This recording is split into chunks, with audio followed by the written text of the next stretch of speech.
Hi friends, welcome back to our channel. நான் உங்கள் ரேணுகா மாலதி சமையல்.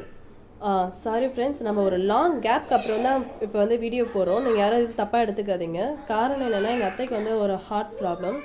ஸோ டாக்டர் வந்து அவங்கள ஒரு 3 மாதம் பெட் ரெஸ்ட் எடுக்க சொல்லியிருந்தாங்க. ஸோ அதனால தான் வந்து நாங்கள் ரொம்ப நாள் வீடியோ போடலை ஃப்ரெண்ட்ஸ். நீங்கள் யாரும் எதுவும் தப்பாக நினைக்காதீங்க. எல்லோரும் ப்ரே பண்ணிக்கோங்க, எங்கள் அத்தை வந்து சீக்கிரம் குணமாகணும் அப்படின்னு சொல்லிட்டு. இன்றைக்கி நம்ம என்ன செய்ய போகிறோம் அப்படின்னு சொல்லிட்டு ரெசிபி பார்க்கலாம் வாங்க கைஸ். இன்றைக்கி நம்ம என்ன செய்ய போகிறோம்னா சிக்கன் பிரியாணி தான் செய்ய போகிறோம். சிக்கன் பிரியாணியில் நம்ம வந்து இன்றைக்கி வித்தவுட் டொமேட்டோ, தக்காளி இல்லாமல் சிக்கன் பிரியாணி செய்ய போகிறோம். அதுக்கு தேவையான பொருட்களை பார்க்கலாம் வாங்க. 1/2 கிலோ அளவுக்கு வெங்காயம், பெரிய வெங்காயம் கட் பண்ணி வச்சுருக்கோம். சிக்கன் வந்து கழுவி வச்சுருக்கோம் பிரியாணிக்கு ஏற்ற மாதிரி. சின்ன வெங்காயத்தை வந்து பேஸ்ட் மாதிரி அரைச்சி வச்சுருக்கோம். பச்சை மிளகாய், புதினா, வீட்லேயே அரைச்ச பிரியாணி மசாலா, காஷ்மீரி சில்லி, பிரியாணி ஓல் ஸ்பைசஸ். வாங்க ஃப்ரெண்ட்ஸ், எப்படி செய்கிறதுன்னு பார்க்கலாம். ஃப்ரெண்ட்ஸ் பாருங்கள், இப்போ நம்ம வந்து பிரியாணி செய்ய ஸ்டார்ட் பண்ண போகிறோம். இப்போ வந்து நம்ம 200 ml அளவுக்கு கடலெண்ணெய் எடுத்துருக்கோம். அதை நம்ம சேர்த்துக்கலாம்.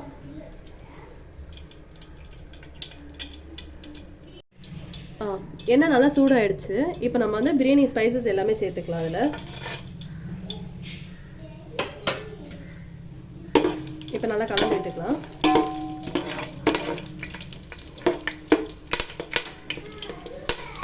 இப்போ வந்து நம்ம வெங்காயம் கட் பண்ணதை எல்லாமே சேர்த்துக்கலாம்.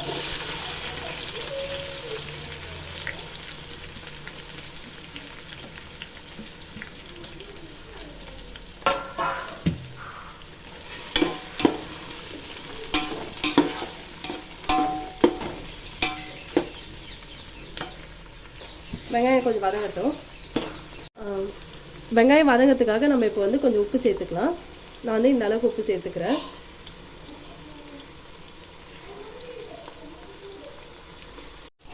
ஃப்ரெண்ட்ஸ் பாருங்கள், இப்போ வெங்காயம் வந்து கொஞ்சம் நல்லா வதங்கியிருக்கு. இன்னும் கொஞ்சம் நல்லா வதங்கணும், அந்த கோல்டன் ப்ரௌன் கலரில் வரணும். அப்போ தான் அது வந்து பிரியாணிக்கு வந்து வித்தவுட் தக்காளின்றதுனால அந்த ஃப்ளேவர் நல்லாவே எடுத்து கொடுக்கும். நார்மலாக பிரியாணிக்கு வந்து கோல்டன் ப்ரௌன் வரணும். இதுக்கு இது அதே மாதிரி வந்தால் தான் டேஸ்ட்டு நல்லாயிருக்கும்.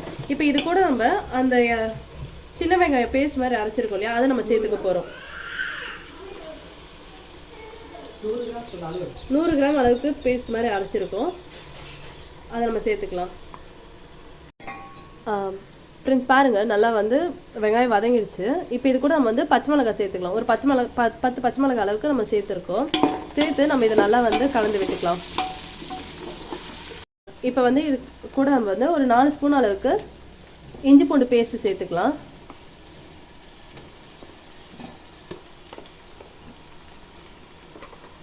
இப்போ இதை வந்து நம்ம நல்லா கலந்து விட்டுக்கலாம்.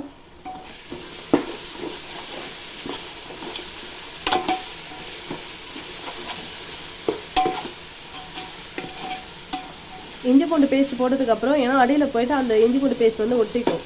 அதுவே வந்து காந்தல் மாதிரி போட்டு கொடுத்துரும். நம்ம வந்து நல்லா கலந்து விட்டுக்கிட்டே இருந்தால் தான் அந்த அடியில் வந்து போய் அந்த ஒட்டிக்காது. ஏன்னா அந்த மசாலா எல்லாமே அதில் போய் அடியில் ஒட்டிக்கிச்சுன்னா பிரியாணியோட டேஸ்ட் வந்து வேறு மாதிரி மாற்றிடும். அந்த நேரத்தில் மட்டும் நம்ம வந்து அடுப்பை ரொம்ப சிம்லேயே வேண்டாம், மீடியமில் வச்சுக்கோங்க. அதுவே போதுமானதாக இருக்கும். இஞ்சி பூண்டு பேஸ்ட் நல்லா வதங்கிடுச்சு, நல்ல ஃப்ளேவர் வந்துடுச்சு. இப்போ நம்ம வந்து புதினா சேர்த்துக்கலாம். நம்ம ஒரு கைப்பிடி அளவுக்கு புதினா சேர்த்துருக்கோம். புதினா சேர்த்து நம்ம இப்போ நல்லா கலந்து விட்டுக்கலாம்.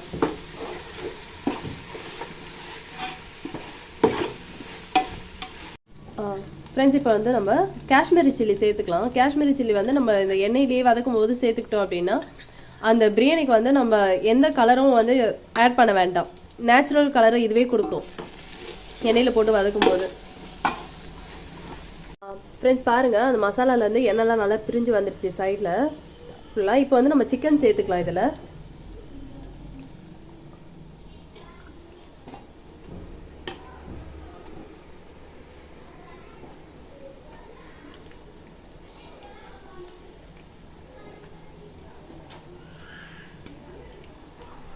ஃப்ரெண்ட்ஸ் பாருங்கள், சிக்கன் போட்டு நல்லா கலந்து விட்டாச்சு. சிக்கன் சேர்த்ததுக்கப்புறம் சிக்கன் வந்து நல்லா கலந்து விட்டுட்டு இப்போ வந்து நம்ம பிரியாணி மசாலா வீட்லேயே அரைச்சோம் இல்லையா, இப்போ அதை நம்ம சேர்த்துக்கலாம். இது கூட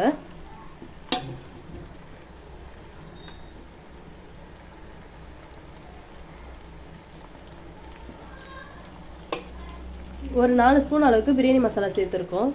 இப்போ இதை நம்ம நல்லா கலந்து விட்டுக்கலாம். கலந்து விட்டது கொஞ்ச நேரம் நம்ம வந்து மூடி வச்சுக்கலாம். ஏன்னா அப்போ தான் வந்து அந்த கறியில் சாரெல்லாம் இறங்கியிருக்கும், காரம்லாம் ஸ்பைசஸ்லாம் இறங்கும். ஃப்ரெண்ட்ஸ் பாருங்கள், மசாலாலாம் நல்லா இறங்கி சிக்கனில் நல்லா இதுவாக இருக்குது. இப்போ வந்து நம்ம இது கூட தண்ணி சேர்த்துக்கலாம் தேவையான அளவுக்கு. இப்போ நம்ம வந்து 10 டம்ளர் அளவுக்கு வந்து வெந்நீர் சேர்த்துக்கலாம்.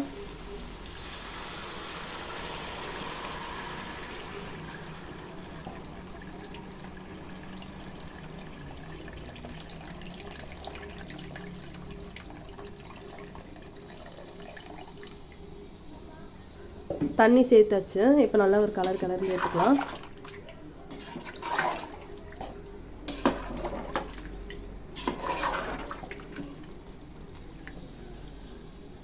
இப்போ வந்து நம்ம உப்பு வந்து தேவையான அளவுக்கு சேர்த்துக்கலாம். ஏன்னா நம்ம வெங்காயம் வதங்கிறதுக்காக உப்பு சேர்த்தோம்.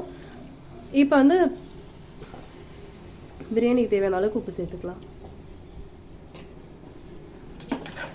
உப்பு சேர்த்து நல்லா கலந்து விட்டுக்கலாம். இந்த ஸ்டேஜில் நம்ம லெமனும் சேர்த்துக்கலாம்.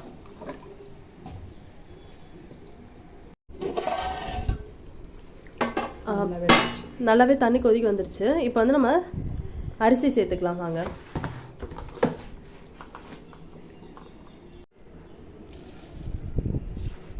1/2 hour முன்னாடியே அரிசி வந்து நல்லா ஊற வச்சுட்டோம். இப்போ அதை நம்ம வந்து சேர்த்துக்கலாம்.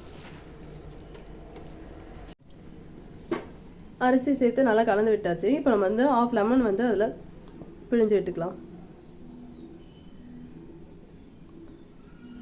1/2 லெமன் சேர்த்துருக்கோம். இப்போ கொஞ்ச நேரம் வந்து அப்படியே நல்லா வேகட்டும். ஃப்ரெண்ட்ஸ், இப்போ வந்து சைட் பை சைடு நம்ம பெப்பர் சிக்கன் ரெடி பண்ணிக்கலாம். அதுக்கு வந்து நம்ம கொஞ்சம் சோம்பு, பிரியாணி ஓல் ஸ்பைசஸ் எல்லாமே சேர்த்துக்கலாம். அது கூடவே வந்து நம்ம சின்ன வெங்காயம் வந்து கட் பண்ணி வச்சுருக்கோம், அதையும் சேர்த்துக்கலாம்.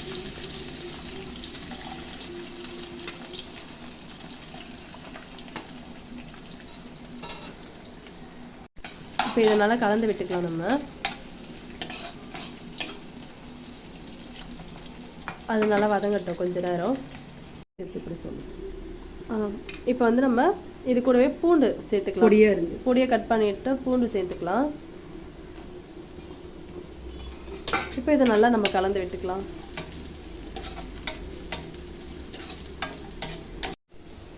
இப்போ வந்து நம்ம இது கூட இஞ்சி பூண்டு பேஸ்ட் சேர்த்துக்கலாம் தேவையான அளவுக்கு. இப்போ இது நல்லா நம்ம கலந்து விட்டுக்கலாம். பெப்பர் சிக்கனுக்கும் நம்ம வந்து தக்காளி சேர்க்கணுன்றது இல்லை, தக்காளி சேர்க்க வேணாம். இதுக்கு வந்து நம்ம சின்ன வெங்காயம் சேர்த்தா போதும். சின்ன வெங்காயம் சேர்க்காதவங்க பெரிய வெங்காயம் சேர்த்துக்கலாம். ஆனால் மோஸ்ட்லி சின்ன வெங்காயம் சேர்த்துக்கிட்டா ரொம்ப நல்லாயிருக்கும். அந்த டேஸ்ட் வந்து நல்லா என்ஹான்ஸ் பண்ணி கொடுக்கும் அது. இப்போ இதில் வந்து நம்ம கருவேப்பிலை சேர்த்துக்கலாம்.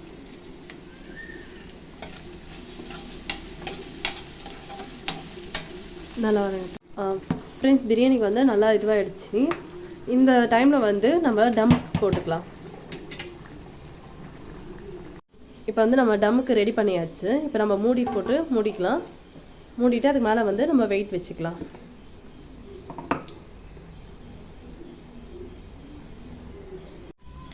இப்போ அது நல்லா வதங்கிடுச்சு. இப்போ நம்ம அதில் வந்து சிக்கன் சேர்த்துக்கலாம்.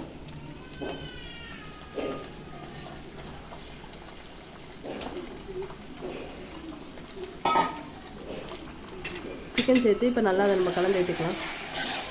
இப்போ நம்ம இதுலேயே வந்து மஞ்சத்தூள் சேர்த்துக்கலாம் தேவையான அளவுக்கு. உப்பு நம்ம ஃபஸ்ட்டு சேர்க்கல. இப்போ நம்ம வந்து தேவையான அளவுக்கு உப்பும் சேர்த்துக்கலாம். உப்புலாம் சேர்த்து இப்போ நல்லா கலந்து விட்டுக்கலாம். நம்ம ஹாய் ஃப்ரெண்ட்ஸ், பாருங்கள் சிக்கன் நல்லா வெந்துச்சு. இப்போ நம்ம பெப்பர் ஆட் பண்ணிக்கலாம்.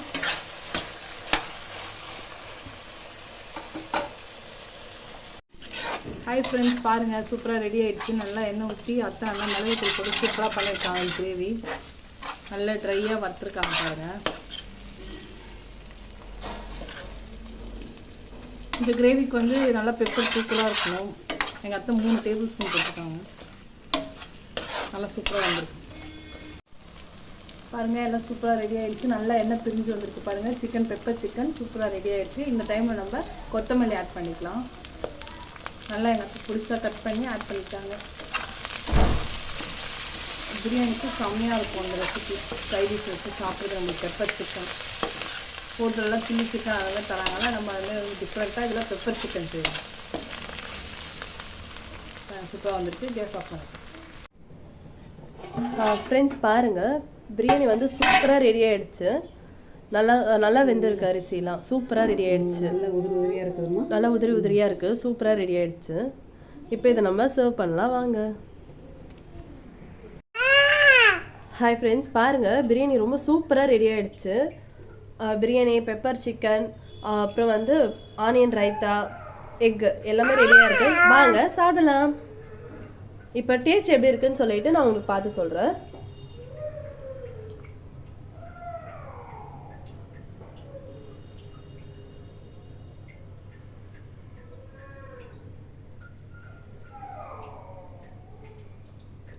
டேஸ்ட் ரொம்ப சூப்பராக இருக்குது, அட்டகாசமாக இருக்குது. நீங்களும் உங்கள் வீட்டில் இதை செஞ்சு பாருங்கள். தக்காளி இல்லாமல் பிரியாணி சூப்பராக இருக்குது உண்மையாகவே. நம்ம தக்காளி போட்டால் கூட ரொம்ப திக்காக ஒரு மாதிரி தக்காளி சாத ஃப்ளேவர் கூட கொடுக்குற மாதிரி இருக்கும். ஆனால் தக்காளி இல்லாமல் அவ்வளோ சூப்பராக இருக்குது. ரெண்டுமே தக்காளி இல்லை. நம்ம தக்காளி இல்லாத நேரத்தில் பிரியாணி எப்படி செய்யுதுன்னு யோசிப்போம் இல்லையா, அந்த மாதிரி நேரத்தில் நீங்கள் இந்த மாதிரி செஞ்சு சாப்பிடுங்க, சூப்பராக இருக்கும். ஓகே பாய்ஸ், எங்கள் சேனல் உங்களுக்கு பிடிச்சிருந்தா சப்ஸ்கிரைப் பண்ணுங்கள், ஷேர் பண்ணுங்கள், லைக் பண்ணுங்கள், கமெண்ட் பண்ணுங்கள். Bye guys.